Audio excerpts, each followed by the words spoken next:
Então, no hebraico, essa palavra é pronunciada como lini, significado dela é pernoite, é uma promessa, né, do Criador, que naquele momento ele se propõe a nos tirar daquela situação. Na semana passada nós vimos que Ruth cumpriu à risca todas as orientações dadas por Naomi. Eram orientações para que a alma dela tivesse um contentamento. A gente viu isso através dessa palavra manoá, que está aí no primeiro versículo do capítulo 3. Embora eles traduzam assim, né, essa palavra manoar é da mesma estrutura do nome, né, de um patriarca chamado Noah, né, que significa descanso. Sim, isso mesmo. Porque quando Noah nasceu, estava dando um descanso para a humanidade, né? Isso. Uma aplicação bem legal que a gente tirou para a vida da gente foi essa, de que Ruth olhava a vida com olhos de eternidade. Então, isso é um desafio para cada um de nós, olharmos a vida com olhos de eternidade. Então, nós vamos ler lá agora o versículo 12, Ruth, capítulo 3, versículo 12, tá? Que hoje nós vamos ler do 12 até o 18. No versículo 12, nós lemos assim: agora, é verdade que sou um parente resgatador. No entanto, existe um resgatador mais próximo que eu. Então, essas são as palavras de Boaz para Ruth. No original, em hebraico, aparece a partícula se.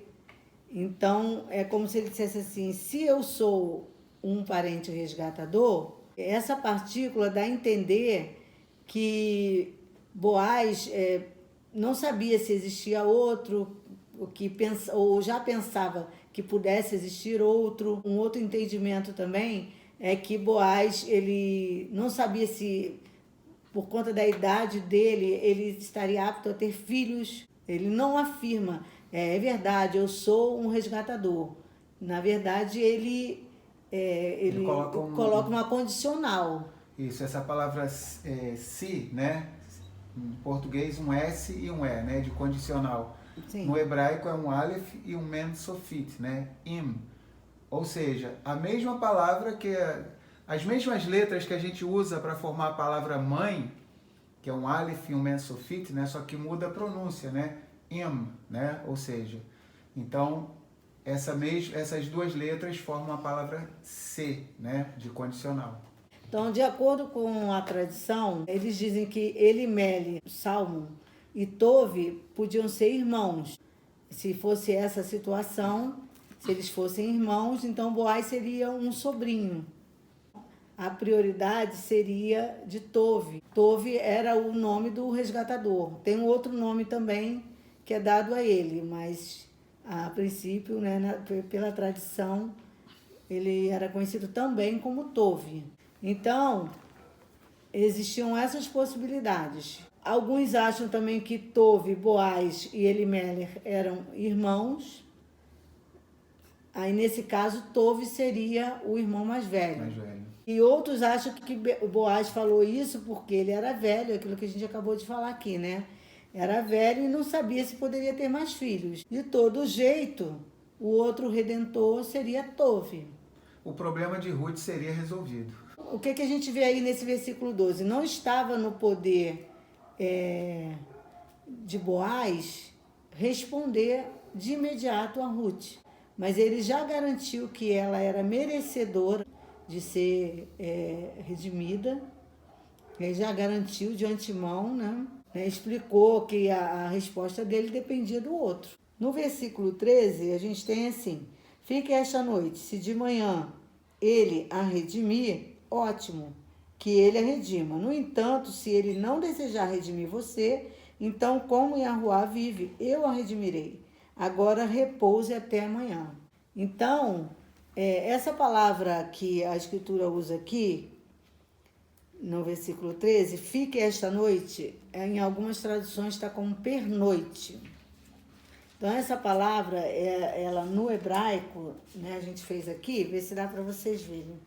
Então, no hebraico, essa palavra é pronunciada como lini, o significado dela é pernoite. Ela sugere a redenção, né, porque ela é composta por 4 letras finais. Tá vendo aqui, ó?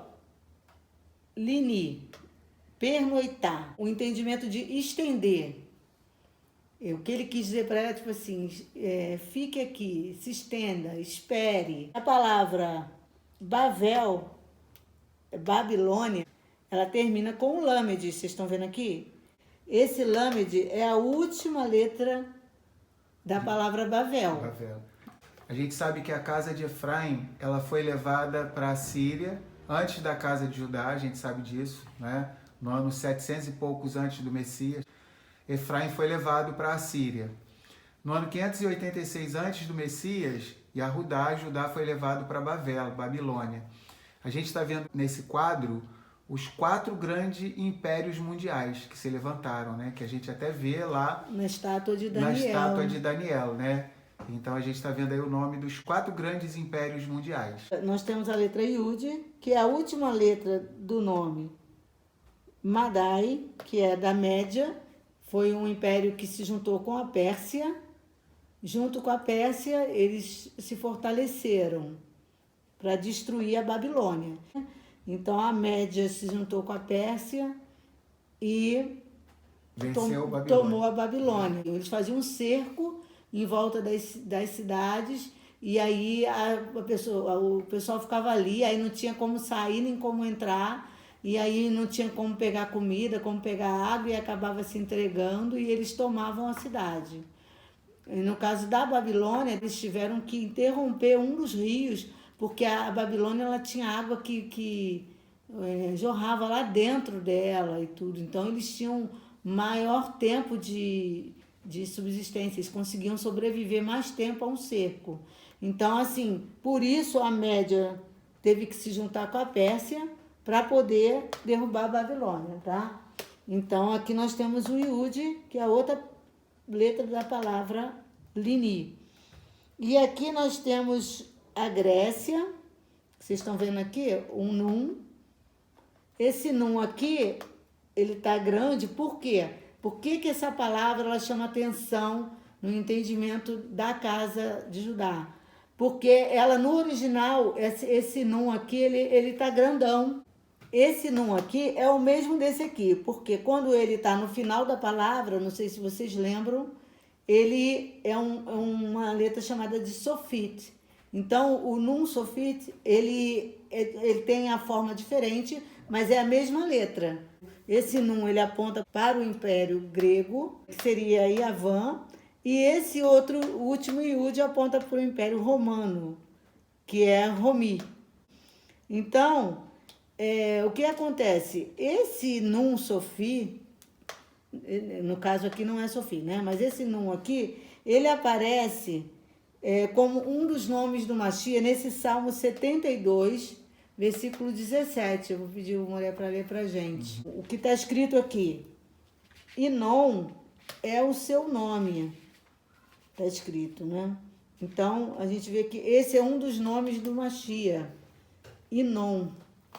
Que o seu nome se torne eterno e que se perpetue assim como o brilho do sol. Que todos sejam benditos nele e que seja louvado por todos os povos. A gente está falando de redenção, certo? A gente vê que esses 4 impérios, assim como Ruth, né?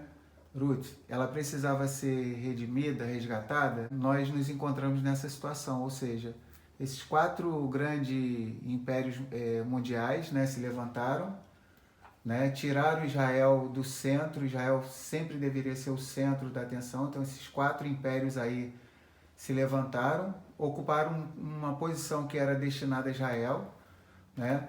E como tem aquele Nun ali, na palavra Lini, né, bem grande, então eles observaram que um de vários textos que fala sobre Mashiach de uma forma codificada é esse Salmo 72:17, que aparece essa palavra aí, Inon, né? Em que aparece inclusive a letra Nun 2 vezes, né?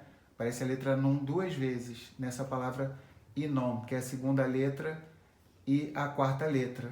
Ou seja, então eles fazem um link com Mashiach, né? Que é aquele que, vamos dizer assim, que durante essa longa noite, né, que a gente está pernoitando, vamos dizer assim, ele no fim irá nos resgatar, né? Eterno é o seu nome, e ele irá nos resgatar. Como o povo de Israel no exílio sofreu a noite do exílio, quando estiveram com uma mulher separada do seu marido, com o qual ela se reunirá na manhã da redenção.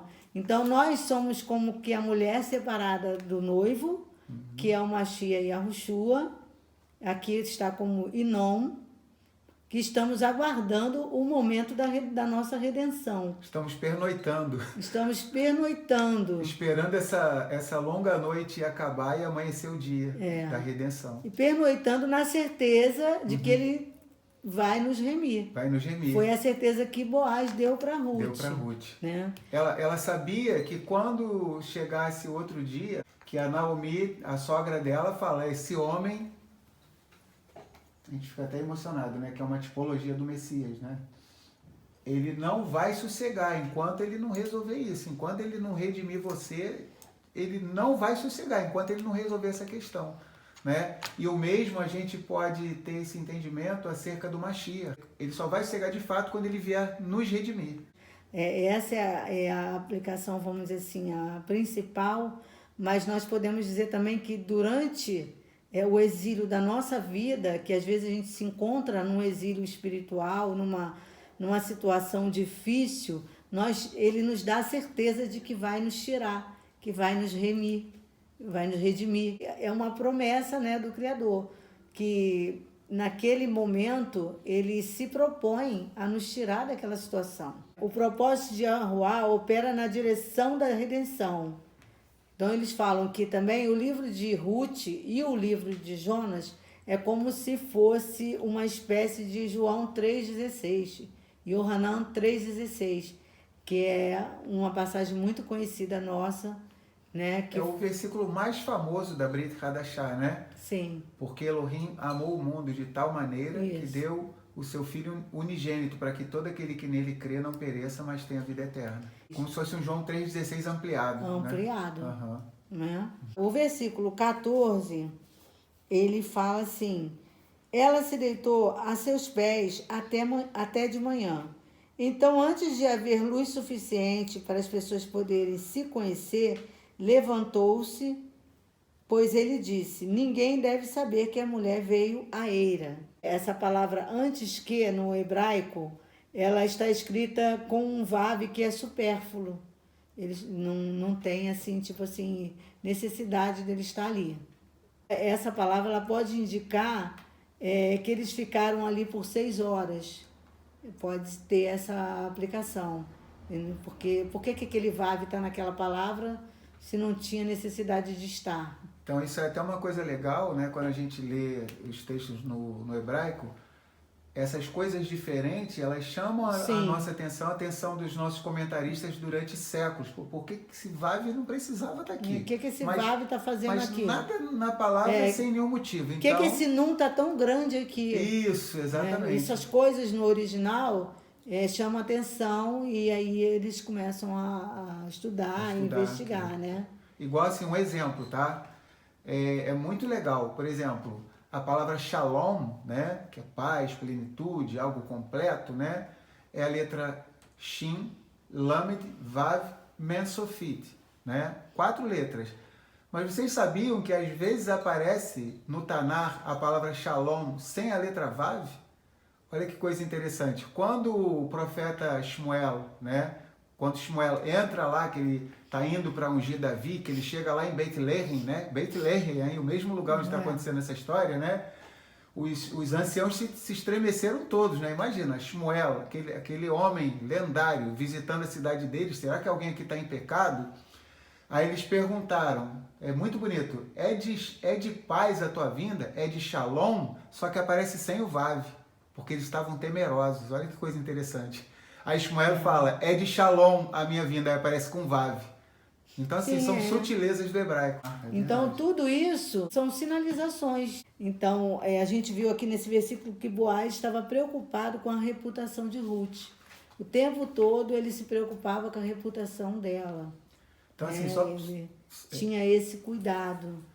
Boaz, com certeza, pensou, poxa, se tem um outro resgatador que é mais próximo, né? que ele é a bola da vez, vamos dizer assim, para resgatar Ruth, né? Essa prerrogativa é dele. Poxa, imagina se alguém descobre que ela está aqui e possa fazer um mau juízo, interpretar mal, né? E fazer maledicência com relação a ele e a Ruth. Complicaria muito a vida da Ruth. Tadinha, como é que o outro resgatador ia querer ficar com ela, né? Então ele teve essa preocupação muito grande com a reputação de Ruth, né?